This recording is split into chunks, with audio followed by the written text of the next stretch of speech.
My people, my people, my people, my people, how are y'all doing today? I hope you're well. I am so excited about this conversation that we're about to have. My friend Shantae Charles is already in the back of the stage. Today, we're talking about Black in America, the truth behind our culture wars. We got a good Lord, a bevy of topics. I'll just go over some of them.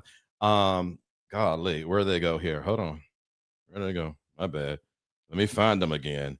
Celebrity persona versus in real life, accepting artist duality, AI in the Black community, boycotts versus buycotts, demonizing culture, white souls, Black bodies.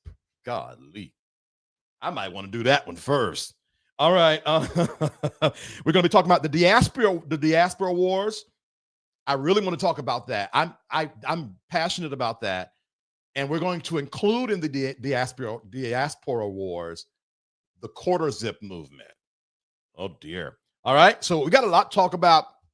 And then if we have time, we're going to talk about Meg Thee Stallion and her Thanksgiving cooking, Beyonce at the F1 race, letting people be themselves outside of the stage and everything else. So we are about to have a really good time. I am so excited. Hi, just being me. How are you? I hope you're good. Of course she did. 1406. How are you? LaQuisha, how you doing? It's so good to see you guys. This what's the name? Now, y'all do me a favor before we go. Do you guys hear an echo on your end? Let me know if you hear an echo before we get started so that I could eliminate it.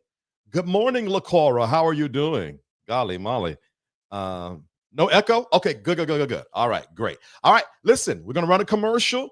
We'll be right back. When I come back, I'm going to have my friend Shantae Charles on the live, and we're going to chat a bit, all right? Don't y'all go nowhere. We'll be right back. This isn't just another church event. This is Impartation Conference, March 13th through 15th in Atlanta, Georgia. And this time, it's personal. We are building a safe space where you can love God without fear, a space where you're not judged, but seen, heard, and honored for who you are. This is your moment to grow, not just in spirit, but life. The clarity, the shift, the alignment is already happening. And those dreams you buried, we're reviving them. We're breaking mental caps, tearing down limits, and helping you step into the version of you that was always possible. This is more than a conference. It's a homecoming for your soul. Break free, grow deep, dream bold. Join us March 13th to 15th at the Renaissance Atlanta Airport Gateway Hotel. Register now at impartationconference.org.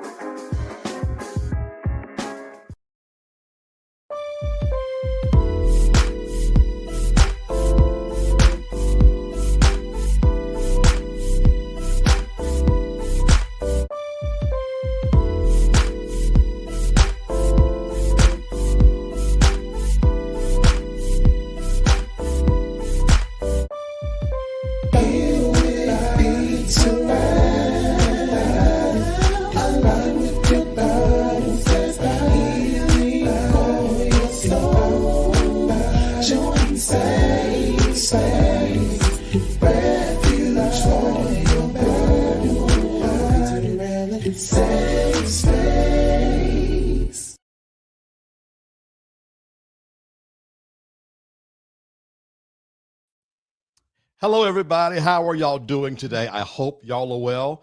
I have my friend Shantae Charles is with us today. Shantae, do you still hear the echo? I do. Oh, Lord. Now, let me say, guys that's watching, do you guys hear the echo on your end? Do you guys hear the echo on your end? Let us know. Shantae, tell us how you're doing, and let's see if we hear an echo from you. Uh-oh, you can't hear me? I can hear you, but I think I still hear a little bit of echo. So the thing is, they're saying that there's no echo on our, because I don't hear echo either. So it's 100% on your end there. So oh dear. Yeah, because if now they heard it, then it's something on my end. Let me look at your mic settings.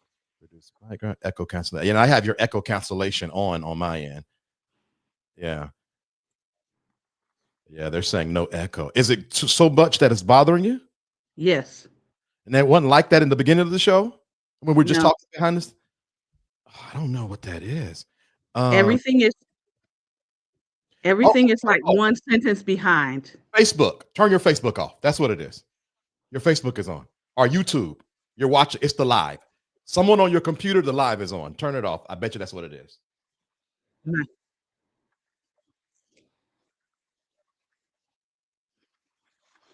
Um, Hold on, y'all. Sorry, y'all. We're gonna get it together. I don't have my Facebook on my computer. There's nothing on you. Are you sure there's nothing? Because that would I'm be the sure. only thing that's delayed in live. Let me log. I'm sure.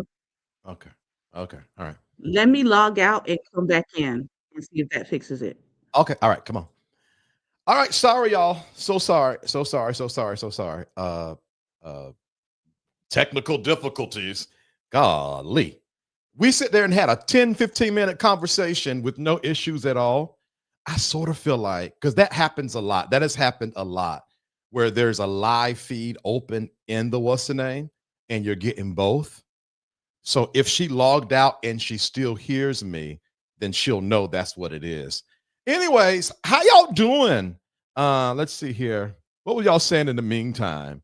Let's see. Good morning, LaCara. No echo, no echo. All is well. It's finals week for me. Oh, I hope you do good. LaQuisha, how you doing? Salute, Vincent. I hope all is well. Hey, BB Rock, how you doing, man? All is well. All is well. Hey, girl. Hey, Recash, how you doing? Let's see. Oh, how I have missed this sound. Seems like it's been forever. I know. Y'all, I'll be back the week of December the 15th. I will be back the week of December the 15th. I'm gonna cut my beard and come back and come back out of vacation. So I will be back, y'all. All right. So no worries. Okay. The week of these, we got one more week and then we'll be back. All right. Okay. Let's see here. All right. Give me a thumbs up if it sounds good, Shantae. It sounds good. All right. We are gonna bring Shantae back on. Hold on one second. You All were right. right, VTerrillHill. I knew that was the case. It was my YouTube in the background. It Uh-huh. wasn't Facebook though. It was Yeah. YouTube. You were Yeah. right. Yeah. I That's was how like, normal. where's this sound still coming from? But let me tell you All right. this. I remember times we're just chatting. I remember times I would be, I would be good.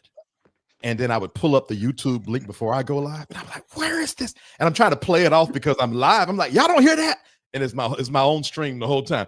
Anyways, y'all, let's get into it.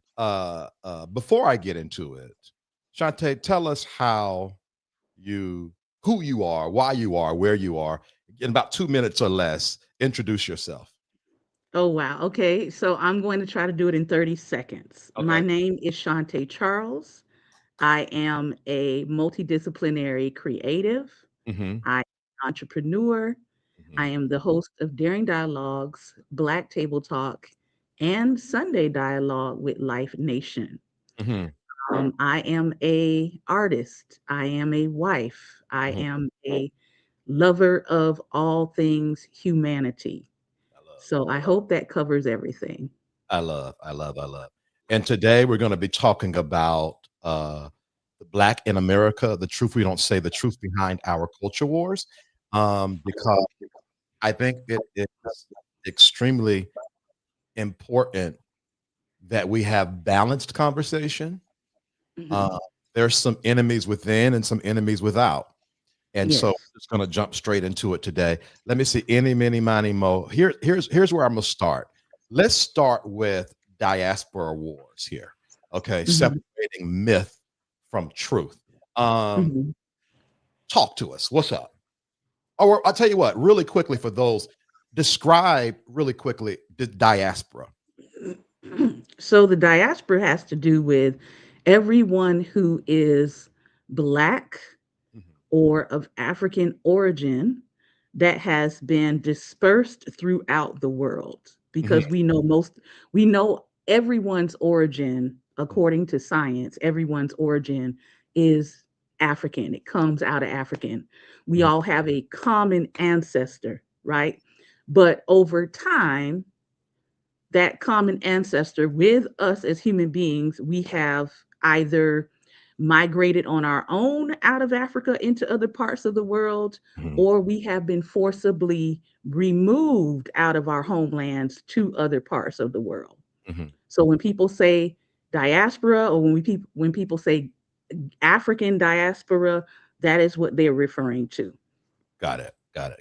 Now, can that term be used for other races and cultures, like the Asian diaspora?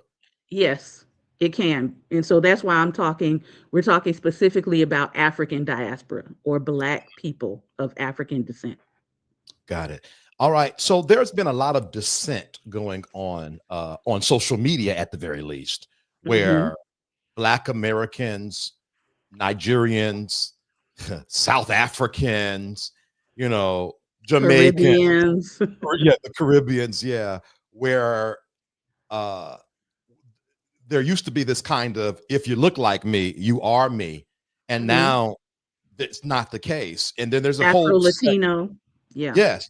And there's a whole sect in America, FBAs, and they're basically like, we hate anything that's not Black America. Where did this start? Do you think it's real? Give me your opinion on that. So it's a lot. I will say that we're not obviously going to be able to hit every single point about it. But where did it begin? So I would say you have a couple of groups. You have the foundational Black Americans, and I have no problem with people who identify as foundational Black Americans.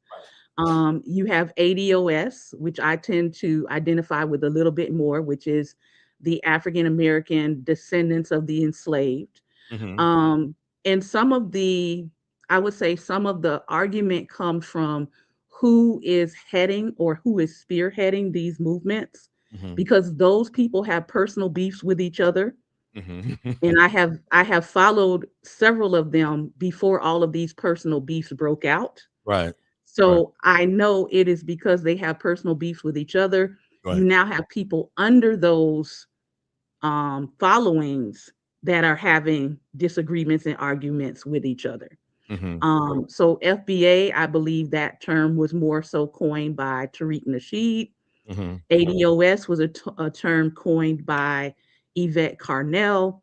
Those two individuals, along with some others, they have disagreements with each other. And so I don't try to label myself any of that. I know who I am. I don't need their label, to talk about the diaspora, but that is where it started in terms of those terms. Okay. As one person keeps saying in your comment section that it has always been like this, I will say yes, historically, there has been differences. But when you talk about what's happening currently, there is a definite push to keep people divided within these terms, so that we never really actually deal with what I consider to be our true enemy. Our true enemy to me is pseudo supremacy. I don't call it white supremacy because there's nothing supreme about it. So the true enemy to me is pseudo supremacy. That's the common enemy. And we have some, what I would call white souled Black people, or as one of the writers would say, all skin folk ain't kinfolk. Most of us have heard that term. So we have some white souled Black people amongst us. Don't go too far into that. I got a whole second. Hey, do me a favor real quick. Turn your speakers down, because it's going to, speakers, unless you have headphones, because it's going to be a bit of a loop. Okay. Is that better? Test. Yeah, that's better. Thank you. Okay. Yeah. Because that's going to be a whole segment. Let me ask you this though: the FBA and ADOS, those are Black American groups, right? Yes. All right. So now, where does those that did not come from America and are first generation Americans, where do they fit in this diaspora war?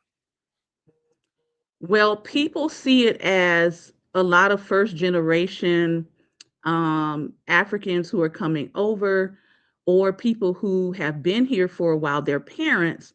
A lot of people see them as having negative attitudes towards Black Americans. Mm-hmm. And I can speak, as somebody said, heavy Gullah and Native American roots as well. Mm-hmm. That's a whole other conversation. I have a whole teaching on Gullah, Geechee, and Hoodoo and all of that. I've got 7 hours of teaching on that. You can see it on my channel. Yeah. But a lot of that conversation is coming from the fact that when that first wave of Africans came over, Mm-hmm. and now they're first generation American children, a lot of them were told things about Black Americans Mm-hmm. from a propaganda state or from a propaganda stage and attitude Mm-hmm. that some of them have passed on to their first generation children. Mm-hmm. And I know this to be true because, number one, I have several friends who are Nigerian. I have some Ghanaian friends. We've had conversations in depth about what I've asked them, what were you told in order to come into this country? Yeah.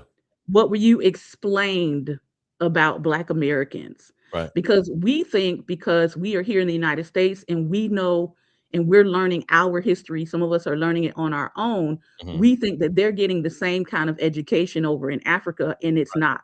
They're Right. not getting that education about us. Right. So when they come over here, some of them have been told directly, do not have anything to do with Black Americans. Yeah. Do not associate with Black Americans. So that propaganda that's been fueled by our own government, when they enter into America, they tend to go with that idea of us unless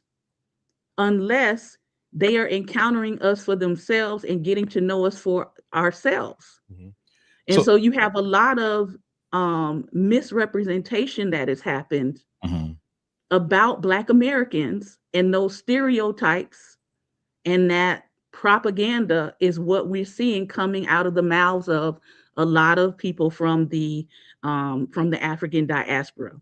So now they are regurgitating and spitting out stereotypes about us. Yeah, interesting enough. I'm going to play devil's advocate for a second, because now on a personal level, it really tees me off, but we'll talk about that in a second. But interesting enough, I have a Nigerian American friend, and I was listening to him and his cousin's podcast, and he says a lot of it comes from Black Americans, because back in the day, we used to call them African booty scratchers. And so though I do not understand the vitriol that Black Americans get, I do want to be fair and say that not only did they receive pseudo supremacy teachings about us, we received pseudo supremacy teachings about them. There's a very popular Black financial guy who said, your children could have been raised in African, sleeping on the floor or something like that.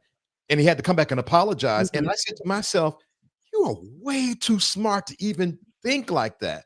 But I forget, I've been to Africa before, but I forget that there are people, Black Americans, who are just as ignorant as some Africans or Caribbeans when it comes to Black Americans.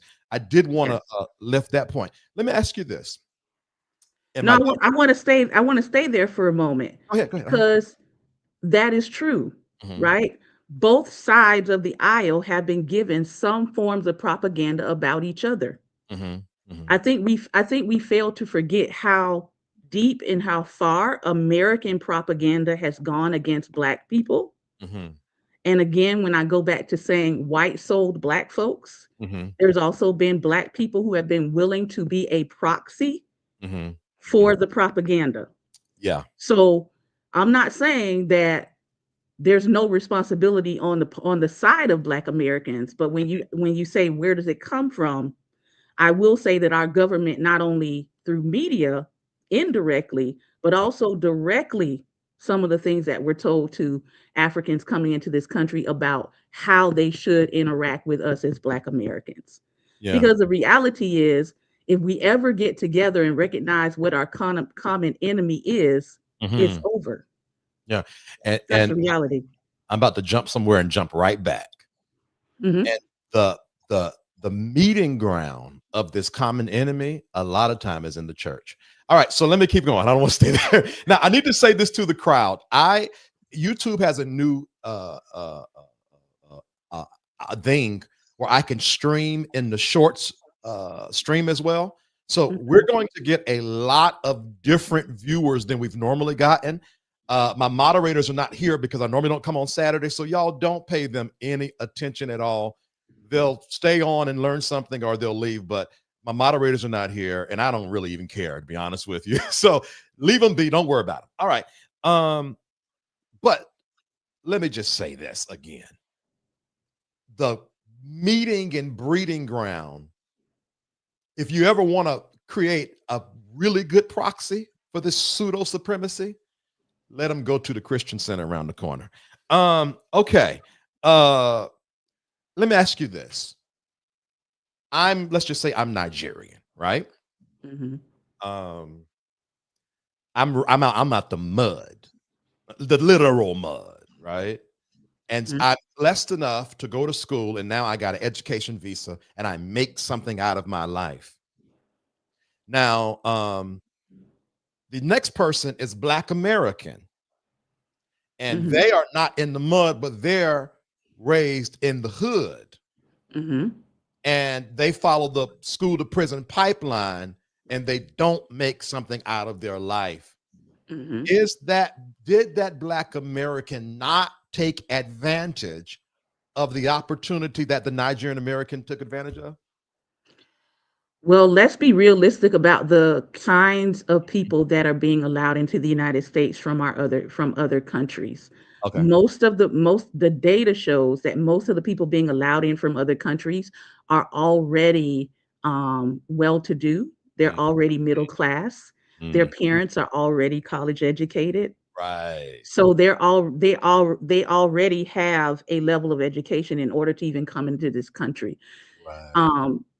Felon 4547, because I don't say his name. Felon 4547 has already openly and blatantly stated, we don't want these people coming from blank hole countries. But that has always been American policy. He's just saying it out loud.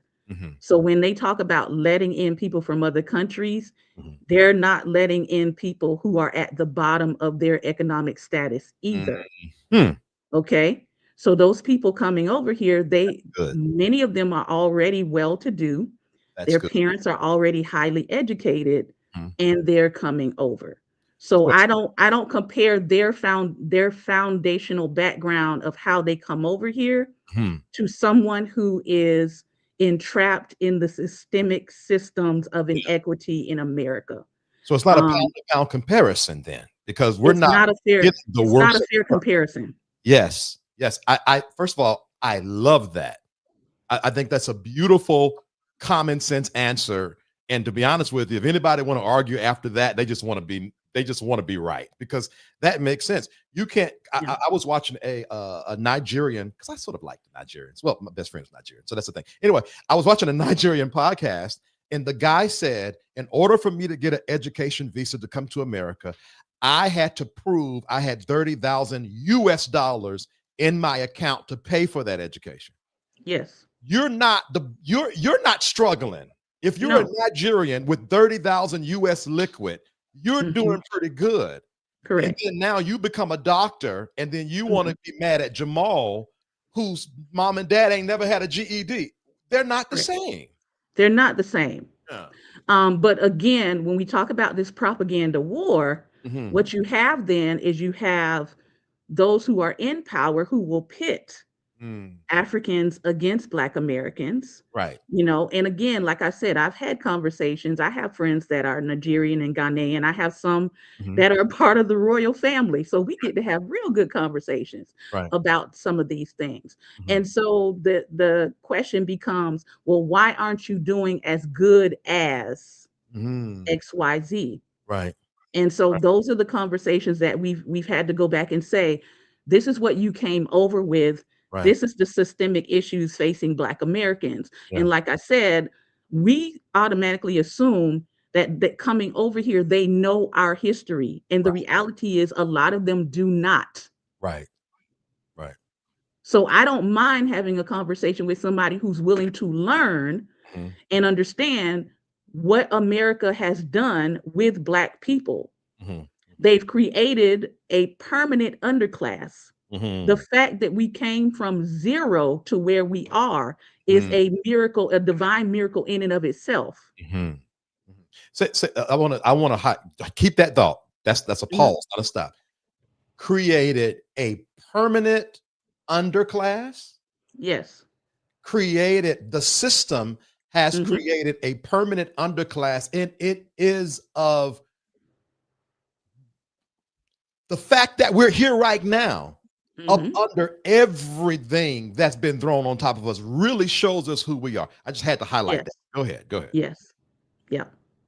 And so, as I said, I think people also, if you understand, people say, if you understand Black history, but also if you understand African history, if you understand in the late 1800s to early 1900s, Africa was colonized too, guys. Right. Africa was colonized too. So when people say, I don't understand why they wouldn't know about American enslavement, Africa was colonized as well. Right. Africa was renamed as well. Africa was divided up and cut into pieces as well. Absolutely. So they're also dealing with their own colonization that they're still pushing and coming out of. I love. And we could even get into what's happening now in the Congo and Sudan, but that's a whole other show. But now they're trying to go back in and recolonize again. So as I said, are we really looking at what our common enemies are? Because our common enemy is not each other. Our common enemy is pseudo supremacy, colonization, and empire.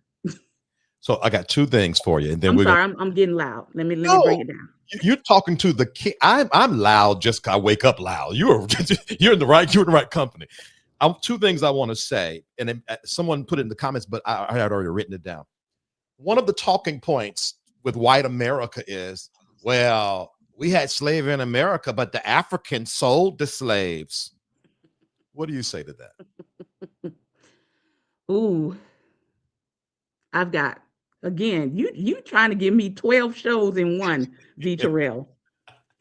But the reality is, let's just very briefly talk about the difference between what Africans were doing and the difference between what America was doing. Right. I want people to look up the word if they don't know it or understand it. I want people to look up the word chattelism. Yes. Chattelism. Is there enslavement going on in the world? Yes. Has enslavement been going into the world and going on in the world in time memorial? Yes. Have people dehumanized people in that enslavement? No. Have people made it into perpetuity? I know I not only own you, but I own everything that comes out of you until the end of time. I not only own you, but I'm going to breed, B-R-E-E-D. Yes. I'm going to breed a specific kind of African. I like to call Black Americans the best of the best of the best of the best of the best of the best. Because we're not just Ghanaian, we're not just Nigerian. Some of us are Ghanaian, Nigerian, South African, Congolese. We were bred, okay? We were bred, which is why we are a people out of a people. Correct. So when people say we have no culture, no, we have the conglomerate of culture, if you really want to think about it. We're a rainbow of cultures. Correct. Hey, we are the actual definition of Africa in America.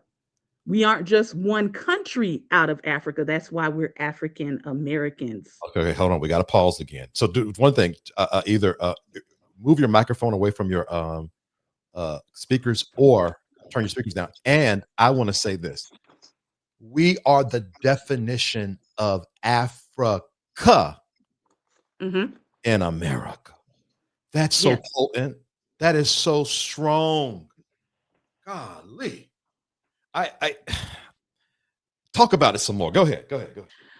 And you know, I'm trying to be mindful of the comments that are out there, because yes, we have those of us whose ancestors were brought here, and we have those of us like me.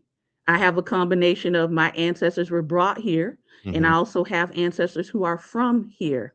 So I'm not debating on indigeneity at either. Okay. I consider myself to be Black and indigenous, but again, that's a whole other conversation. We can't do all the conversations today. I see the comments. We can't do all the conversations today. Please don't worry about those comments, because I say All we right. got So when we think about what is the difference, main difference is you had prisoners of war. You had prisoners of war.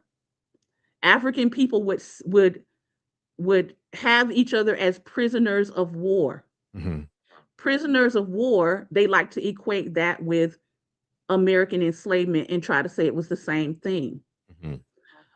Historical documents show that some of these African nations, once they realized what was happening with enslavement in the transatlantic, some of them actually tried to fight against it.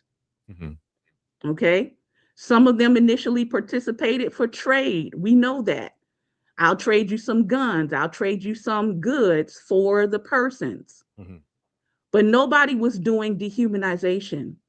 No one was saying that you are the equivalent of a horse or a cow or an oxen or a table. Right. That was uniquely American. That's a conscious spirit, not a thing, you know? Yes. And here's the thing. In order to dehumanize, in order to do what they did to us, they had to divorce us from our humanity. Correct. So when people say, what's the difference? Were other nations divorcing us from our humanity? Were other nations saying that we are no longer human? Were other nations saying we were subhuman? Were other nations breeding us like cattle? Yeah. There's a lot. Okay, let's turn, because we're only on subject one. All right. But we've only been here 33 minutes, so we're doing good time. I want to talk about, in this diaspora war, there is a movement, Shantae, called the quarter zip movement. And so it was a Black guy that came on and says, we don't do Nike Techs anymore. We wear quarter zips. He was saying, you know, men who wear quarter zips go to school. They're educated. They're not YNs. And so then these two twins got a hold of it and really made it sort of elitist and sort of made it a classist thing. Okay, so I keep on echoing. Do you have headphones? I do, but I have not used them with my computer. Okay, I'll just ignore it. We'll be all right. So I said to myself, I bet these guys are first gen Africans. And I was right. Okay. Because they started saying that what you wear equivalents to who you are. Okay. And so it took a Black American guy to say, I went to Harvard and I wear Nike Techs. And so I wanted to just talk about that, this kind of, when we sort of already hit it, about like this pseudo supremacy and how sometimes immigrants come over here and want to be white adjacent to fit into whatever they're trying to do. Let's talk about that real quick, and then let's keep going. All right. So again, I saw a little bit of the quarter zip trend. I went and looked into it a little bit more to see what it was about. It's supposed to represent your lifestyle. It's supposed to represent elevating yourself and moving away from athleisure wear, right? To what would have been back in my day, I'm probably dating myself, would have been the polo. Okay. Yeah. Yeah. It would, essentially, it would have been the white polo with the collar, Mhm. right? It's really about respectability politics. It is, as I have been saying for a minute now, it is white male patriarchal norms masking as masculinity in the Black community. Now, I know that's a whole other conversation Mhm. of Black men taking on white male patriarchal norms, thinking that that is masculinity. Mm. That's a whole other conversation. But what we're really getting at, what they're really trying to get at, is professionalism. And as somebody said in the comments, being preppy. But Mhm. professionalism is actually a loaded term. It's a dog whistle. Mhm. It is a veiled system that enforces white pseudo supremacy. I'm gonna keep saying pseudo because it centers white cultural norms. Can Okay, you what are white cultural norms? put a pause there? Because I want to make sure that we're clear. Respectability politics and a lot of this stuff that we judge the younger generation by Mhm. centers white what norms? It is white cultural norms. White cultural norms. Why don't he Mhm. cut his hair? White cultural norms. But Mhm. why don't he that white cultural norms? Mhm. And let me tell you another great place to push white cultural norms, the church. All right, In the go ahead. Black church. No, I'm gonna say in the Black church. Yes. Right. If the most Mhm. subtle way to push white supremacy, Shantae calls pseudo supremacy, and to center white people is, I'm gonna Mhm. go deeper. Christianity. Mhm. All right, now I'm yelling. Go ahead. So, go ahead. I What just is want. pseudo? Pseudo means false. Mhm, That's why I keep sticking it in front of supremacy, mhm. because Right. you're not gonna make me think. It's false supremacy. You're not gonna make me think you supreme in any way, shape, or form. Okay. I So love that's why I'm gonna keep calling it pseudo supremacy. that. All Uh-huh. right. Uh-huh. So it is a system that centers white cultural norms, as you said, specific attire, Mhm. specific language. Yes. Okay. I come out of a community in South Florida that is heavy on the Gullah Geechee, Mhm. heavy on the African American vernacular English. I didn't even know until I left my community that I was multilingual with my African American vernacular English, because I was so immersed in Gullah language in my small isolated community in South Florida, that when I went to a PWI, Florida State University, and started talking, they was like, "Girl, where you from?" Okay. Uh-huh. Okay, because there's African American vernacular English and then there's Gullah. Mhm. Okay, which is a little spicier than African American vernacular English. And so it's people telling you that you don't talk proper. Yeah. You need to talk properly. Let me remind people that all language changes. Language changes. There Mhm. is no such thing as proper English. Mhm. There's standard English. There's standard American English. Correct. Okay, but there's no such thing as proper English. All right. So it is this quarter zip where people are trying to push it into professionalism, to where it's supposed to be seen as a superior or a neutral standard Mhm. while appearing unbiased. Mhm. But all it is another type of professionalism. And professionalism is a dog whistle for enforcing Mhm. white supremacist norms. I love. Okay. I love. What is true professionalism while we on the topic? Please. What is true professionalism? Job performance. Are you getting your job done, sir, with your quarter zip on? Correct. What are your outcomes? What are your results? That's true professionalism. It's not your quarter zip. We got mass murderers out here that wear quarter zips. Come on. Most mass murderers wear quarter zips at least once. We got people out here intimately assaulting women and leaving them behind trash cans wearing quarter zips. Yes. Yeah. Yeah. Your country club boys that R word, the country club girls wear the quarter zips. Yeah. And I'm gonna tell you professionally, I like to see a gentleman in a nice dashiki. I likes it. I likes it. I likes it. My husband does a very good job of dressing in his attire. Right. Okay. Right. Right. So that's how I feel about the quarter zip. It's another form of professionalism, i.e. respectability politics. Yeah. Now, if you want to wear it and you understand the respectability politics behind it, that's up to you. All right. Nobody's here to police your clothing choices. Right. But if you're pushing it to say this is what you should do in order to be professional, Right. you're falling into the respectability politics. I love. One more thing, one more question, and then we're moving from the diaspora war.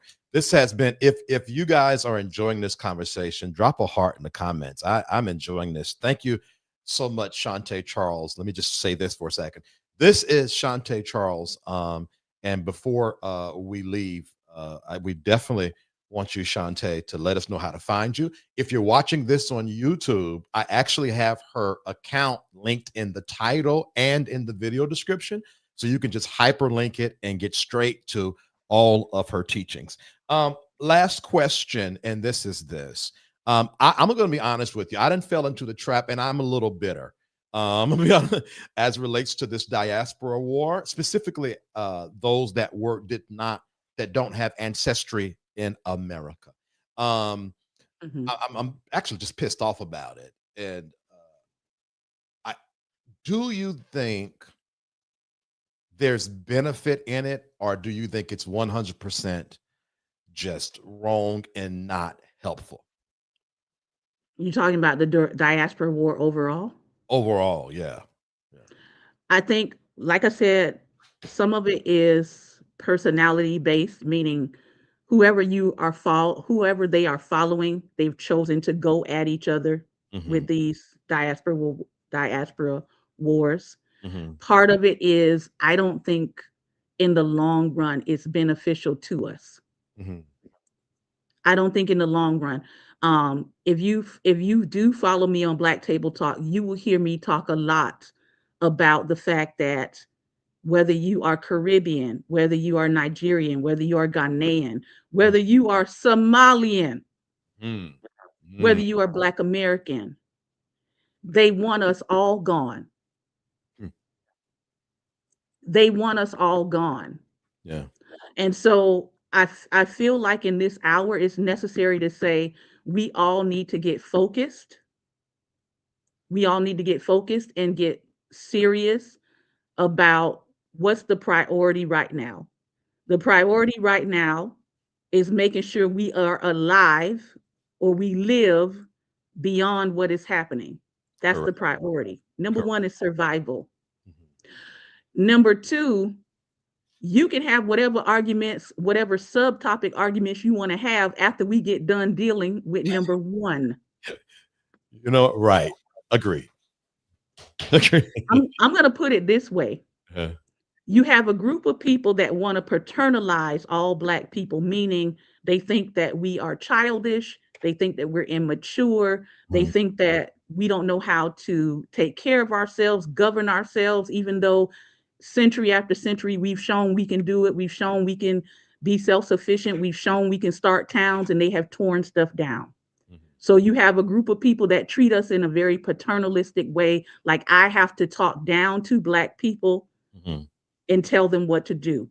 On the other side of that same spectrum of pseudo supremacy, on the other side of that, you have people who want to exterminate you.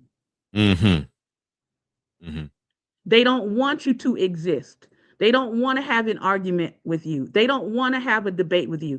Those are the kind of people who are running America right now. They're on that extermination kick. And so when I say we need to get serious about where we are, we need to understand they want us all gone. And to the point, and that might sound just stupid. Just she's into the propaganda. Do you know this week they put out that the administration, because national park on holidays, national parks are free and are discounted. Do you know recently they just took the MLK holiday and Juneteenth off Yes. of that list and put Mhm. Donald Trump's birthday? Yes. Now we can go back and forth about Juneteenth because that's sort of a new, but the MLK holiday is a Mhm. national holiday accepted by most. Mhm. You are directly targeting Black people blatantly without Mhm. controversy. Yep. So for you to think extermination, oh, she just getting bitten by the propaganda bug. No, no, no, no, no, no, no. You don't erase a whole national federal holiday that's surrounded around a Black man that Black people beloved if you're not trying to put a message out. Point blank Mhm. period. And so I that And again, I have taught on the 10 stages of genocide. mhm, You can go and all you have to do is Google 10 stages of genocide, go read it, go look it up, and you will see that we are in the midst of those 10 stages of genocide here in the United States. mm, mm, Here in the United States. mhm. And one thing to know about the 10 stages is they don't happen in like 1, 2, 3, 4, 5. No, they multiple ones of them can be happening simultaneously. Mhm, mhm. So when you start erasing our history, Yeah. when you start pulling things and removing things, because I live here in the DMV area, Mhm, DC, Maryland, and Virginia. So I'm in the what we like to call up here the direct triangle of evil, the axis of evil. mhm, So I have to be a little bit more direct about some of the things that I'm saying. mhm. Okay. When you have people going into the museums, they are shutting down exhibits in the museums. Right, right. They are removing artifacts out of the museums.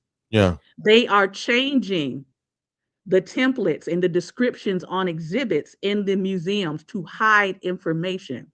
right. That is where we are. They're decentralizing education. As an educator, again, all of these things are affecting me directly. Mhm, So I'm I know more about it than what I can say in this broadcast. mhm. But again, when you're destabilizing education, when you are removing the whole civil rights department, not just from education, but across the board, Correct. all government agencies also have a civil rights division, Mhm. which they are removing. What does that mean for you? It means that when you're being treated unjustly and unfairly, you have no civil rights department to report your unjustness and unfairness to. Correct. Correct. Yeah, yeah. I I we gotta stop here because we're 48 minutes in and we got another hot one. What time did you say again? You said 11:30? 12. What hold on, what time did you say? I said I can go to about 12:30, 12:45. Oh, we gotta hurry up then. I'm in conclusion of this segment. Well, before I say that, I want you to come back because I want you to I want to do a special show on Congo and the Sudan alone. Okay. 100% because I think it's something, and I'm pro the liberation of Palestine, but I think it's very interesting how people are acting like Palestine is the only place going through a genocide right now. But let's not get lost there. What I want to say in conclusion of this segment, if you are brown or darker, and I'm using that loosely, don't you think for a second that you can talk, work, or educate yourself into the acceptance of this dark demonic culture that I like. I'm going to be true to how I say it. A white supremacy, but I get what you're saying, and I like it. I'm gonna figure out a way for me to say it. This Mhm. white fake supremacy. Let me say it like that. Mhm. You're not going to win this. You are assisting them in their agenda. And I'm gonna stop there because I'm about to start hollering and yelling. All Let right. me give them another homework term to go look up because I see some great conversations happening in the comments. But like I said, we've covered a lot of this on my own page in terms of teaching. So you can always go to my playlist and get educated there. But here's the term I want people to add and look up: meritorious manumission. Meritorious manumission. These are the people that Harriet would have shot. These are the people that John Brown would have taken out. And if you know anything about me, I tell people all the time, I am on Harriet Tubman energy and John Brown energy. If you are a white person and you are not on John Brown energy, you and I are going to have a hard time coming together in any kind of collaboration. Yeah, we need more John Brown energy. When it comes to white people. Notice I said pseudo supremacist. Every white person is not a pseudo supremacist.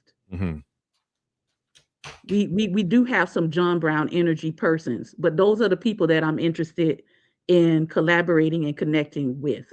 Yeah, okay. And I'm glad you said that, because one thing that I find interesting is people assume if you're pro-black, you're anti-white. I'm not anti-white, but I don't center white people in nothing I do. The most I center white people is my sister-in-law is white, and there are certain things I don't say because I just, like I use the N-word a lot in my normal language, and I just don't think it's proper. And not just her. I don't like when other, like if you got a Mexican friend, not that the Mexican friend shouldn't be saying N-word. I don't think you should be saying it around the Mexican friend either. You make it too common. That's neither here nor there. I don't center white people, but I am fully aware there are some white allies out there. Straight up, there are some people out there that's ready to get down with the get down. But I want to say this real quick because Charlie Kirk taught me this, and I don't want to get lost. There are a lot of white people that are doing this because they can afford to do it as well. There are a lot of white people that are protesting, and they're on these podcasts calling out the system because they can afford to. But when Charlie Kirk died, what we saw from a lot of white people is they saw him as a formidable opponent, a colleague of sorts. We were listening to you, white sir, because we thought your enemy was our enemy. No, you were just having a debate. That man don't exist to us. And so I want to say, when it comes to white allies, it is more than just talk. You need to vet to make sure this thing is really in their heart, because when it's time to get down, they'll be at Starbucks or an Venti latte. And that's why I don't use the term ally. I don't believe in allyship. I believe in co-conspirators and collaborators. And that's why I say John Brown energy. If you don't know who John Brown is, go look up who John Brown is. Look how John Brown got down for Black people, and then act accordingly.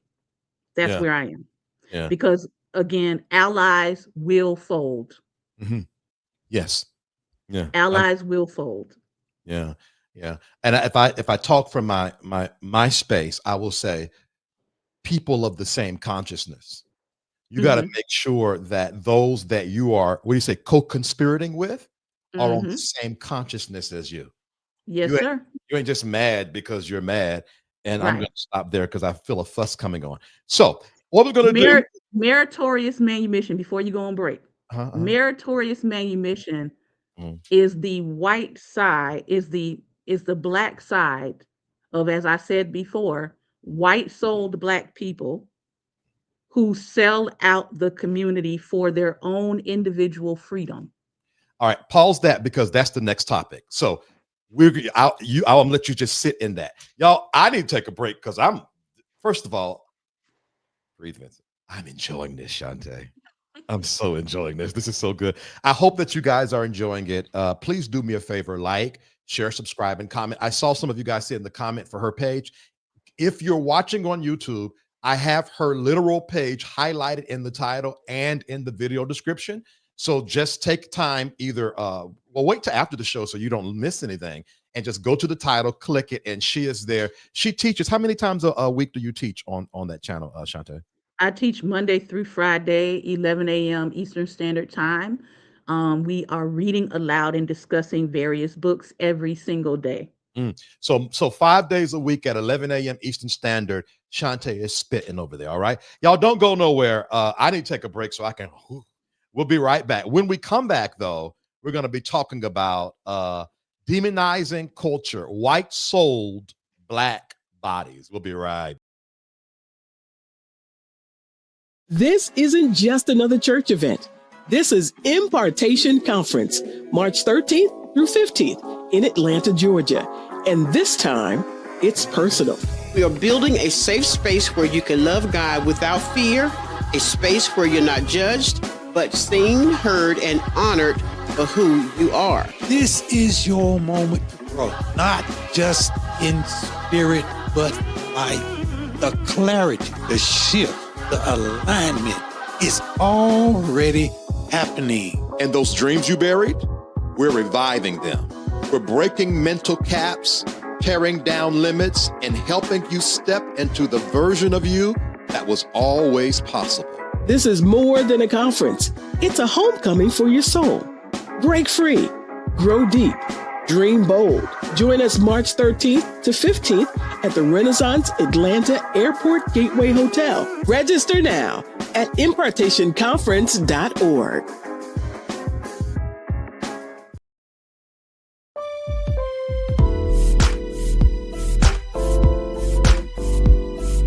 Safe Space, refuge for growth and healing. Want to be connected to all that Safe Space has to offer?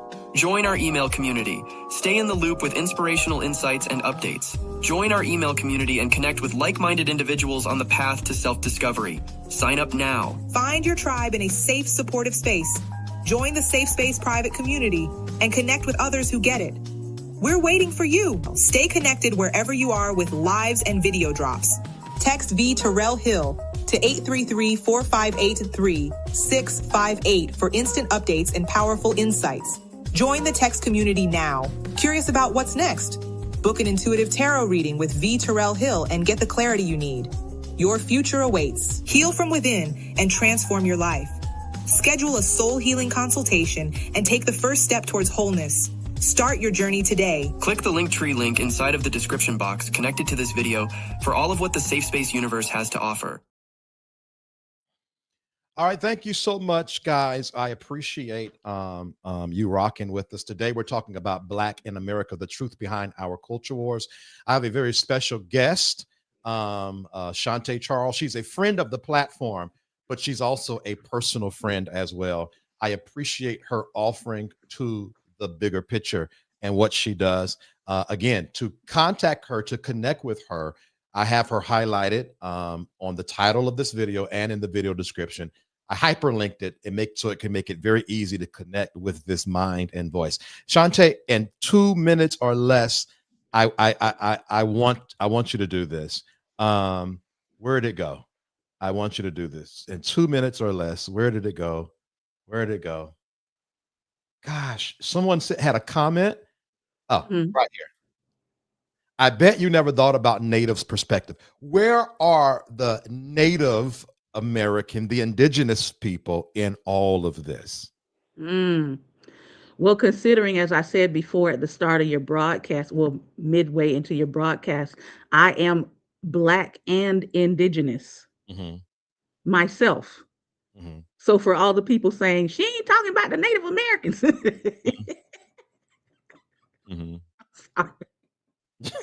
I'm sorry. I just my great grandfather, Cherokee and Blackfoot out of North Carolina. My great grandfather, 40 acres of land that we have in our family, partly because of him being a part of the sharecropping generation, and also partly because he bought part of his land from his fellow indigenous persons. We still have that land. It's been in our family over 100 years. We have warred over the decades for our family land. My grandfather was a part of the people, a part of gathering with the Lumbees. If you're familiar with the Lumbee raids. Yes. Okay. If you're familiar with the Lumbee raids, my grandfather was a part of fending off the Klansmen. So we are no stranger to pseudo supremacists. We are no stranger to Klansmen. We are no strangers to what it takes to defend our homestead against pseudo supremacists, many of which who have showed up on this broadcast in the comment section. So I know we doing the good Lord's work. Okay, because they done showed up. Come on. We know you, we see you, we spot you. Yeah. So several times he had to fend off the Klan from our homestead. 12 great aunts and uncles that he all taught to shoot. And that if he went down, the next one would come outside and start shooting. And if they went down, the next one would come out and start shooting. And if they went down, the next one would come out and start shooting. So they had a plan, and that's how they held off the Klansmen from taking our land. Columbus County, North Carolina, stand up. Okay? I didn't know you had roots in North Carolina. Yes. Yeah, deep roots in North Carolina. My great grandmother was raised in the Lumbee reservations. So, awesome. All right, let's go into the next one. Now, I'm gonna try my best not to scream and get irritated. And for this next one, but I do, Shantae, and I don't know how we're gonna do this. We have to do a part 2. You know what? Here's what we need to do. This AI in the Black community thing. Oh boy. I'm about to use you. So we got 2 shows coming up. Part 1 and part 2 is AI in the Black community. And then part 3 is going to be Congo and Sudan. All right. And I'm just going to not even ask. I'm just going to put it out there. So well, yeah, let's table all the AI stuff, because that's, like you said, that is a whole other segment. Yeah. So I tell you what, I'll get with Shantae and we'll find a date to come back, and we're going to do a whole show like this on AI in the Black community, hopefully soon, if your schedule will allow. But for the next 20 minutes, because she has to go. All right, God, give me strength for this. Demonizing culture, white-souled Black bodies. I'm gonna start you off with this.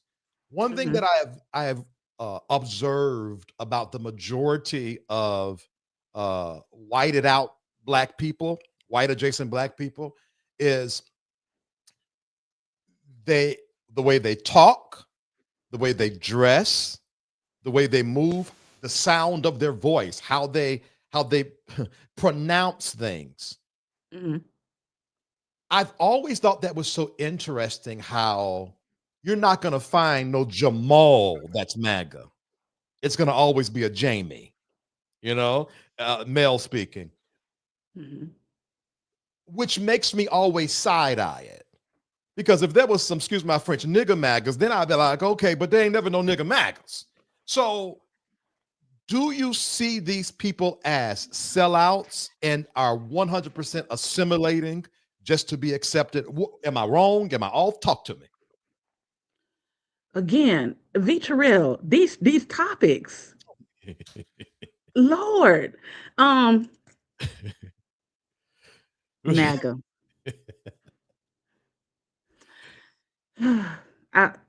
I'm trying to be kind. Yeah. I really am. I really am. Let me say this, especially to the pseudo supremacists and the MAGA in the chat. I was in the Republican Party for about 20 years.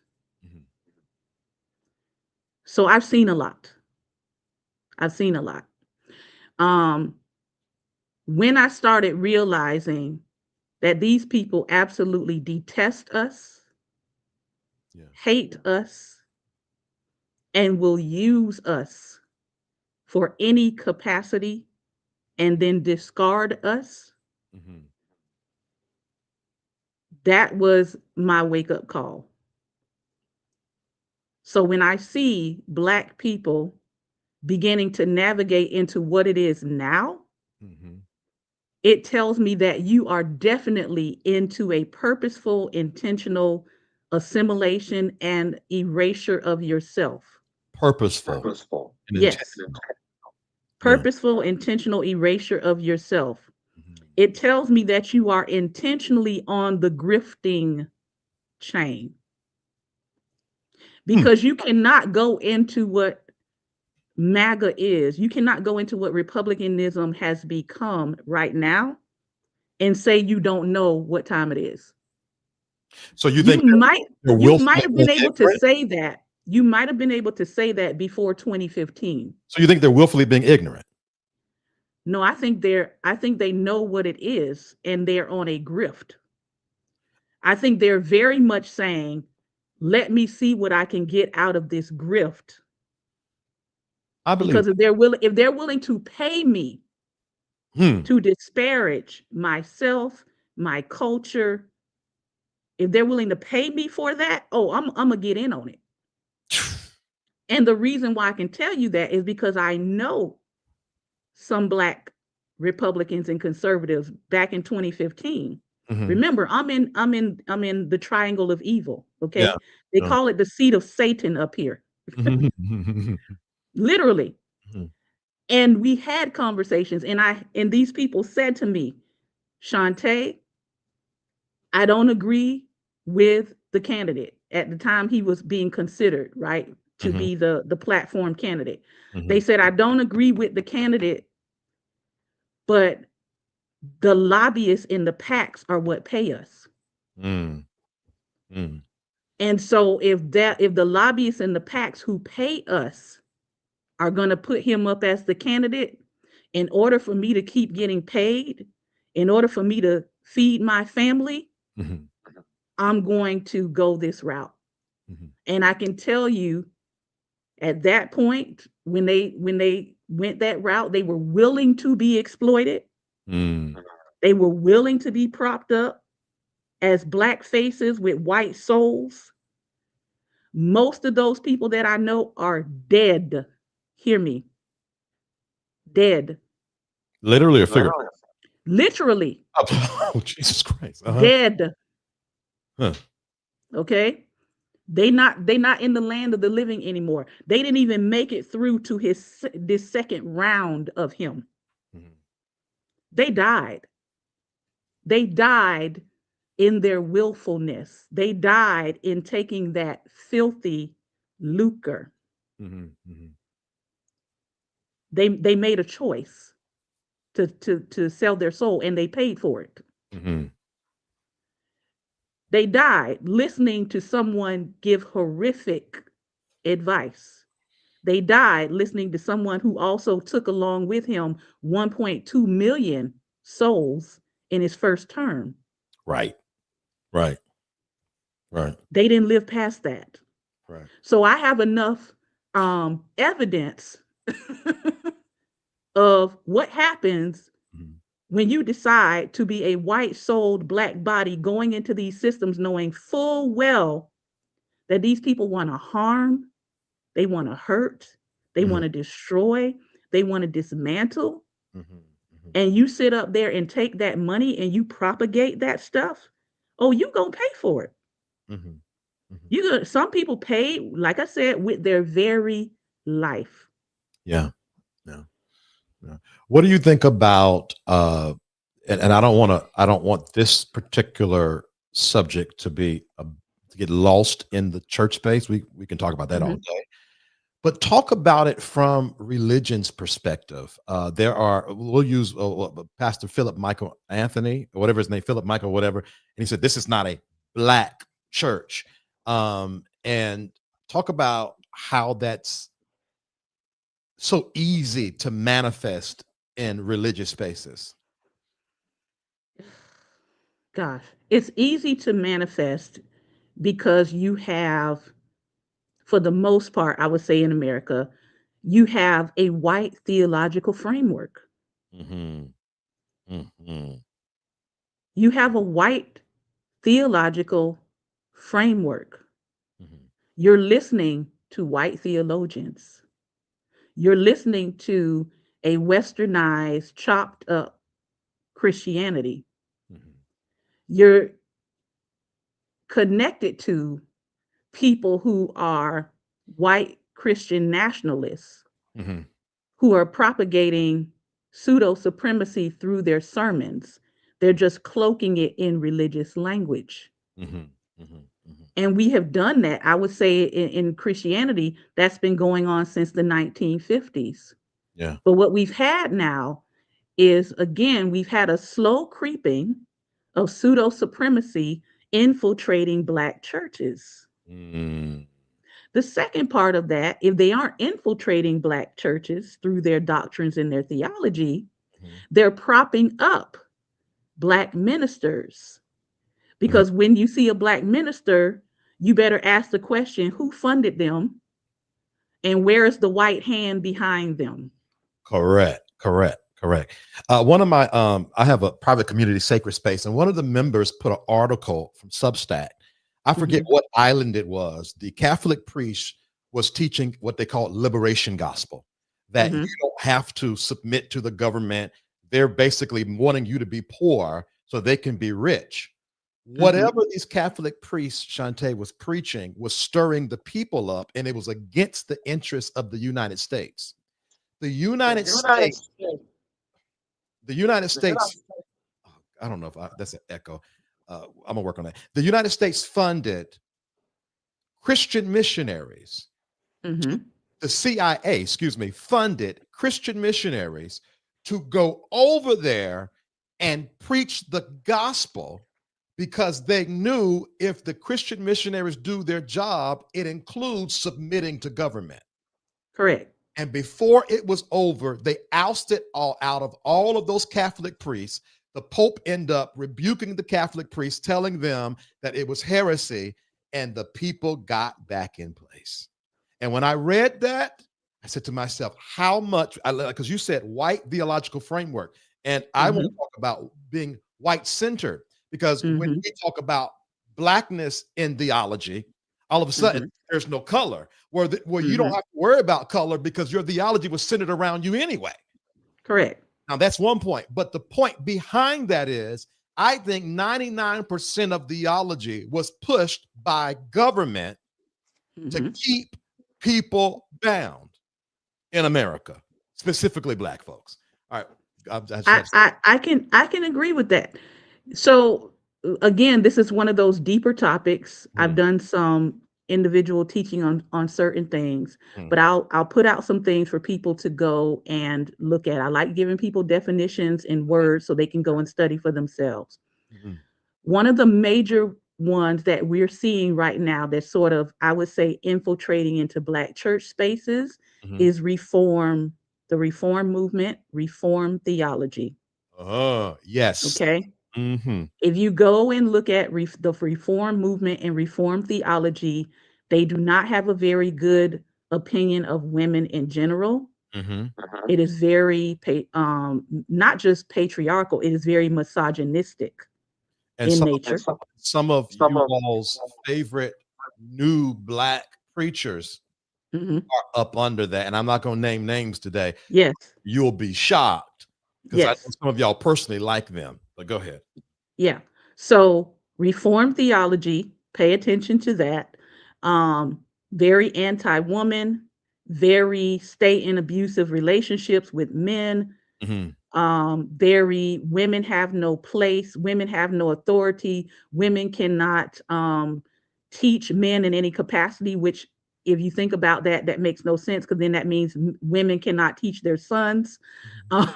It's a whole lot wrapped into that. So reform theology, go check that out, find out who's leading, look at some of their stances. They're also slavery was good for us. That falls under reform theology. Okay. So when you start learning what the theology grounding is, and then you go listen to some of these Black people who are under reform theology, it will click and it will make sense.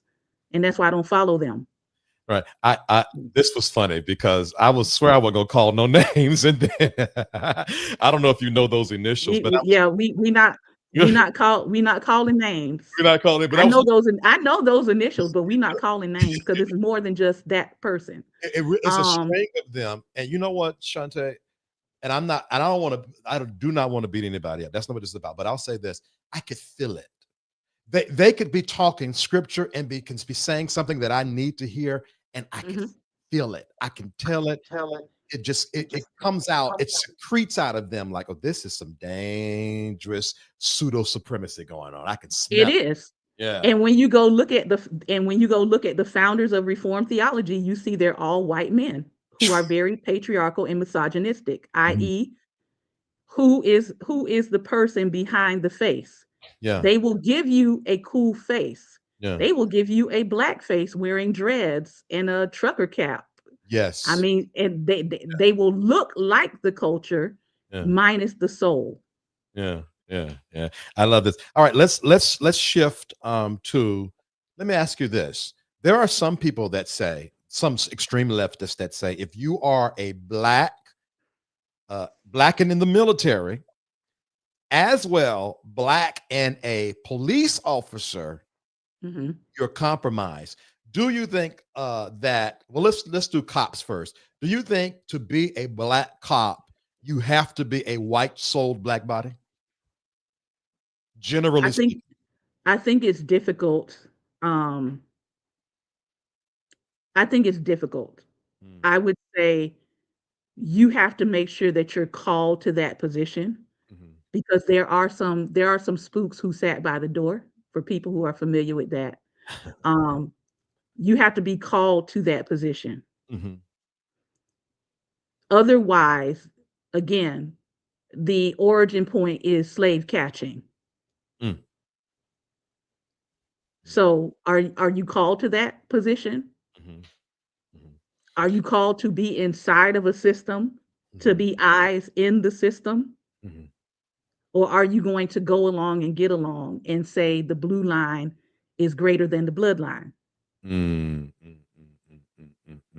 Let me add this too. All right, ICE. Of course, there were a lot of votes for Donald Trump in the Hispanic community, the greater Hispanic community. So then when ICE started doing these raids, a lot of us, me included, was like, whatever, I don't care. But there are some people that saying that that's a slippery slope because of how ICE is moving. Sooner or later, it's going to end up being Black Americans. Do you, because you've talked about the slave catching, and I think ICE is literally modern day slave catchers, if you ask me. So do you think that is true? Do you think that Black Americans have the space to sit this one out, knowing that this could turn on us per se? What are your thoughts? No, we do not have the space to sit it out. I've actually said it on my page several times, and people have come at me saying, I don't know what I'm talking about. Usually people tell me I don't know what I'm talking about until it comes to pass. And then I'd be like, yeah, I told you I knew what I was talking about. But anyway, we don't have the space. And here's a couple of reasons why. Here's what's happening right now. The Supreme Court is getting ready to decide if what he is doing concerning birthright citizenship can continue. That's on the Supreme Court docket right now. Right. Number two, these people are not checking nothing. ICE is the slave catchers. Most people are suspecting that many of the ICE are J6, those who were pardoned. Right. Many people feel like they have been funneled into being ICE agents. I believe that. Part of them have probably been funneled into being ICE agents. These people are being incentivized to meet a quota.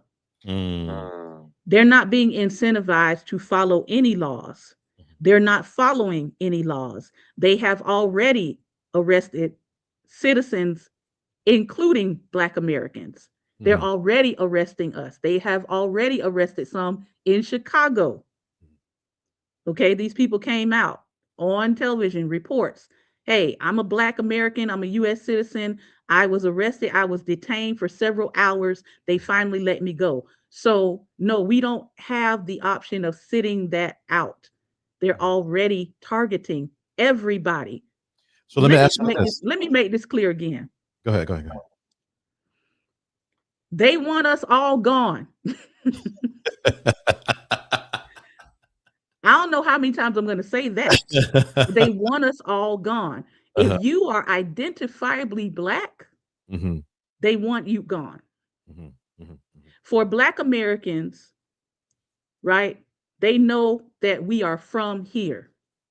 And when I say we are from here as a Black and Indigenous person, if your family is a part of the descendants of the enslaved, this is your country of origin. correct. Period. Point This blank. is your country of origin. Yeah. You are from here. Yeah. Yeah. I Right. don't know why that's hard to understand. And let me say this, because I have European in me, but I'm not saying I'm from Slovakia, Right, yeah. So like, come on, let's keep it a buck. But go ahead. Go ahead. right. So we cannot ignore this because number one, these people are not following rules. Number two, these people are not checking IDs. Number three, if you are visibly Black, you are a target for detainment. Mm-hmm. Mm-hmm. So let me ask Period. you this though, and I think Marcellus hey Matt Church says, how are you? I've been seeing your comments. Marcellus brings a good point though, and I Mhm. feel like this too. Okay, bet we can't sit this out, but at the same time, when Black skin touch those streets, things get violent.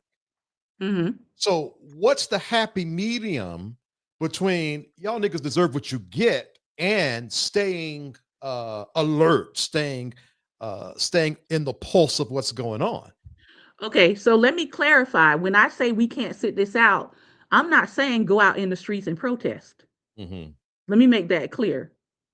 We're not telling you to go put your body in the way of harm. Mm-hmm. There are other things that you can do outside of protesting. Mm-hmm. Okay? There's mutual aid, there's being in community, there is setting up things offline, getting on Signal, which a lot of people are doing. Yeah. Um, those are Alerting, the things I'm talking spice up. about we Yeah. can't sit it out. So I want to be clear with that. I'm Because not saying go out and protest. That's not what I'm saying. I like that, because there are people who are literally just be on Facebook. Hey, ICE is at the food line on 23rd and 3rd. Don't go over there. I think that's, to your point. You can even do that. I think that is a safe way to be involved indirectly. Yeah. You can help provide bail money. One of the things that I've been doing in terms of just helping us as Black people is mutual aid. Mhm, Every month I post and say, hey, I can help this many people. mhm, Come to go to my email address, send me your Cash App, mhm. and I will help you with mutual aid, whether that be gas, whether that be groceries, helping to supplement groceries, whatever it is. Those are ways that you can help without putting your physical body on Mhm. the line. So I want to be very clear about that. I'm not saying Right. go get in the streets because we know that they escalate violence anytime they see us. What Mhm, I'm saying is don't think that you are safe from being approached by these agents mhm. because you're not. Right. That's what was being said at the beginning. Oh, I'm Black. I'm Black American. I Yeah. know I'm a citizen. Ain't nobody gonna bother me. Yeah. Well, clearly that ain't the case.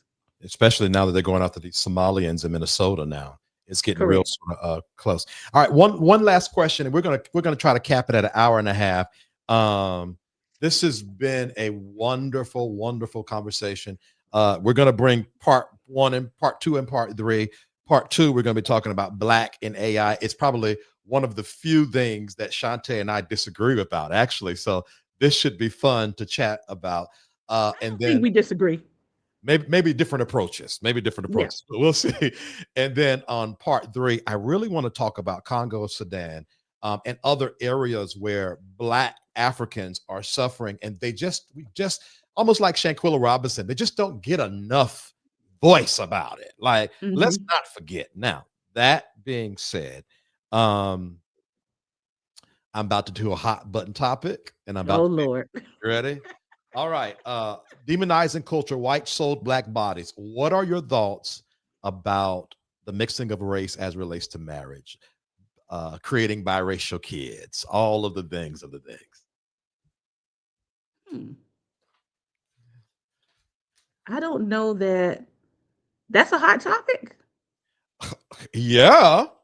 Oh, you listen, let me tell you this. Let me tell you this. It'd be so funny. So a black guy be like, my girl called the cops on me. And it'd be all this kind of stuff. And then we'll go through the TikTok and it'd be a white lady. And then the comments be like, oh, never mind. We gone by. Like, so Okay. and then you got like a lot of people around athletes marrying white women. And then I didn't know this was a thing. And honestly, I have a client who's biracial. And I did not know up until recent that they are in an identity issue because there are certain black folks that ain't having it, and there's certain white folks that ain't having it. So there's this identity issue. Then you have like families that are mixed, and there's never like both cultures in the house. It's a dominant culture. It's either like a black cultured mixed family or a white cultured mixed family. There's never like duality in culture. And all of that. So I'm sort of putting a framework for you to step in. Lord, it's a whole lot. I know you got 6 minutes. Come on, let's go. I can't do this. I promise you I can't do this in 6 minutes. Okay, let's open it up and we'll have to drop it wherever we land. I'm trying to think of because you just gave me a whole bunch of different angles to look at it from. Yeah. Let's go with the sports angle. I'll tell you what, let's do general. There are some people who just say that black folks ain't got no business diluting the blood. Do you believe that? See, again. This is so interesting. Such interesting thought. And let me, I'm gonna say it this way. Okay. Who are you linking up with? Okay. Because I cannot give a blanket statement because there have been black people who have linked up with John Brown energy white people. Okay. Tracking. And then there have been black people who have linked up with Candace Owens kind of black people. Right. That ain't helpful either. Right. And then there have been black people who have linked up with some very pseudo supremacist white people. Right. Who have snatched their soul out of them. Absolutely, you can tell. So I have to look at it from this I look at it from the perspective of who are you linking up with? I love that. So what you're saying is, on its face, just because you're marrying and let's be honest, I'm talking about black and white right now. We'll do the others later. On its face, it's not wrong, but there needs a question. Who is this person? Yes. And I think this, if I was white and someone black wanted to get with me, you know what I would ask? Why? Because I think there's a lot of exploitation, and then vice versa too. If you white want to get, why? Because there's a lot of exploitation going on, a lot of, a fetish, yes. Unhealed wounds. Yes. And so it does require some questioning. I think I have a great sister-in-law. She ain't never, and I'm sensitive. If you're white and you're around me, my radar be out. So I cannot demonize my sister-in-law at all. But I want to touch on a couple things in your comments because somebody's making a good point here. Somebody said we are supposed to be colorblind. Absolutely not. Hell no. Absolutely not. And who? In what reality? We are color God, okay? Creator of all is color conscious. He created all colors. So why are we saying we colorblind? Right. And yes, all colors come from black. I'm an artist. I know. Right. But the reality is intent, as you said, intent. What is your intent in the relationship? Intentions. Are you fetishizing that person? Yeah. Are you trying to resolve yourself of some self-hatred issues, black or white? Yeah. What is going on with you? Yeah. And why? Yeah. Why are we making these babies? Okay, because I know people be like, "Oh, they made pretty babies." Do you know how many pretty babies are on TikTok talking about the horrific and traumatic life experiences they've had as a result of being in biracial families? Shantae, listen to this. I've been asking this. I say, why are mixed people activists? Like your loudest activists be mixed people. You know what it is? Someone said in the comments on TikTok, because they were raised around white moms. And I was like, oh, got it. They were raised around white people. So they know. They were raised around black people and they were raised around white people and they know. I said, okay. And I'm going to say this again. Yeah. When people have self-hatred issues, Mm-hmm. they need to work on their self-hatred issues. You don't need a boyfriend. You don't need a girlfriend. Right. Hold that thought. Yeah. And go work on self. Go work on your identity. Mm-hmm. Because if not, you're going to take all of that into your relationship. Mm-hmm. Mm-hmm. And see, now you got me on the whole relationship podcast. See, this is what I'm talking about. Oh, yeah. All right. But again, for me, it is intent. It is this person trying to make up for something, a lack of something internally? Mm-hmm. Are they idealizing, oh, if I get with this white person, Mm-hmm. they're gonna make me who I am? Okay. Right. White women are starting to realize that yes, some black men have used them as social capital. Absolutely. They don't care anything about you. They use your whiteness for social capital. Yeah. And on the same side, you have people who said this white person is fetishizing me. They don't care about me. Mm-hmm. And then on the scientific side, okay, people don't want to talk about this, but white people know they're going to go extinct. Yeah, that's literally. And so if they smart, they would be trying to get a mate with melanin so Mm-hmm. that their bloodline has some melanin to survive the future. But that's again a whole other topic. Yeah. I love. Okay, we're gonna stop here because golly. What a wonderful topic. I'm gonna get with Shantae, and we're gonna make some dates for part 1 and part 2. And I'll do it like I did this one. I'll put the live the announcement up in enough time for y'all to know. Shantae Charles, I said this to you a long time ago, and I'm still saying it. Like, you were one of the people that I said, as my platform grow, I'm bringing you on. And I'm glad to see I'm keeping that promise, and for good reason, because girl, you're so smart. I like your mind, though. I love your mind. I read a lot. Yeah. I used to be a school librarian for a private school, and I used to be a assistant librarian and a research librarian. So I read a lot. Mm-hmm. And that's why for some of the topics, it's hard for me to coalesce all of the information because my mind is trying to pull from everything. So I do apologize to those of you who are like, this girl is going from one topic to the next today. No, I do apologize for that, but I tried to hit as much as we could for today.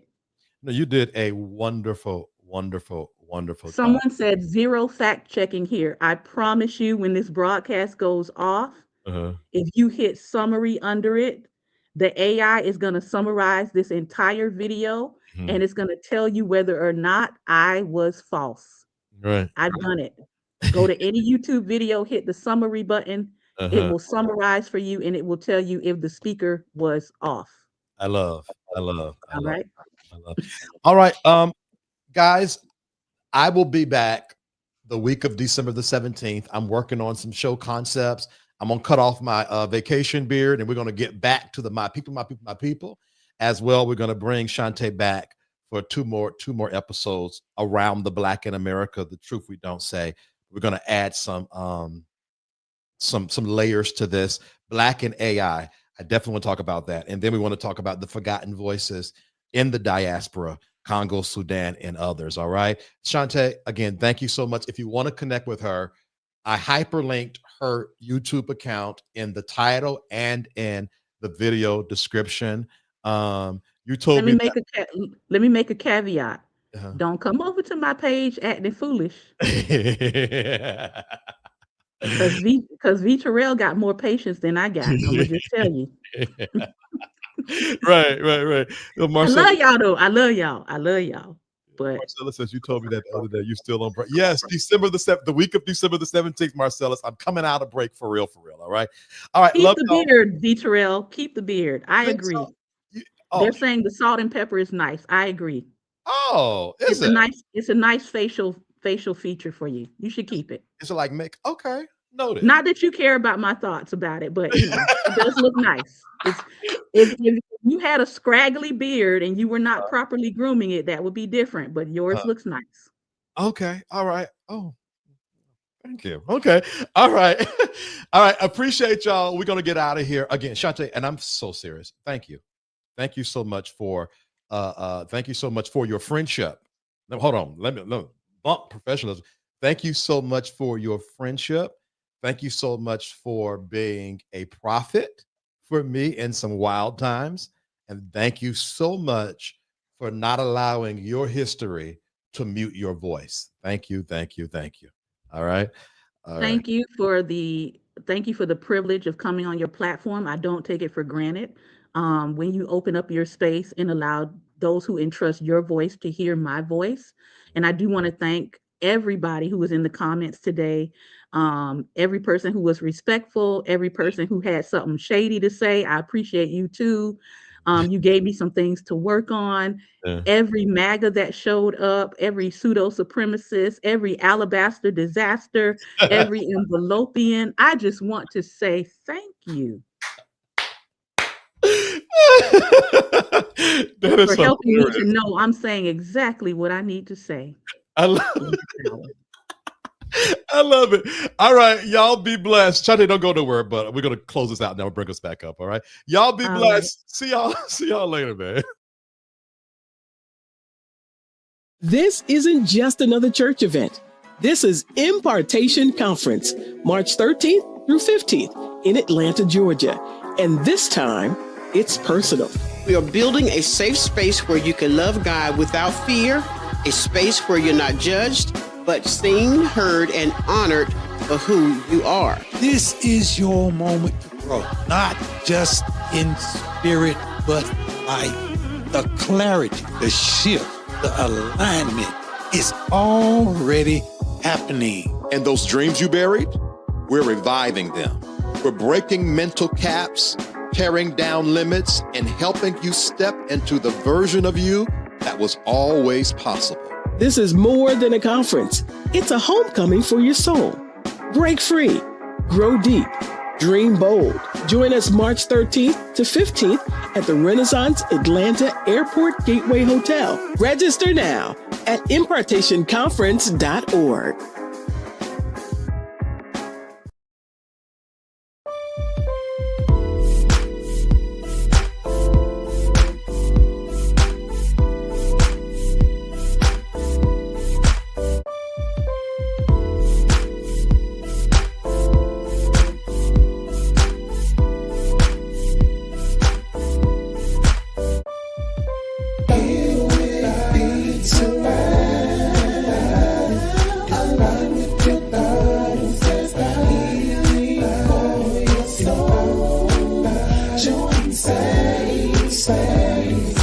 Refuge,